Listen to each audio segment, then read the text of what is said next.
खूप वाट बघतोय पावसाची. पाऊसच येत नाहीये यार.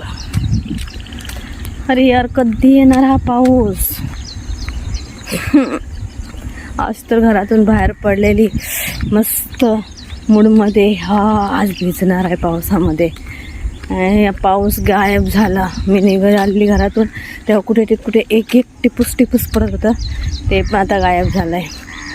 यार हा पाऊस खूप घाव खायला लागला यार. शिट, बघा ना किती काळोख झाला पूर्ण सगळीकडे. हे बघ, पण हा येतच नाहीये. हे बघा इथे किती सुंदर इंद्रधनुष्य, पण पाऊस नसताना सुद्धा पाऊस अजिबात नाहीये आणि ते इंद्रधनुष्य दिसतोय. कमालच आहे निसर्गाची खरंच.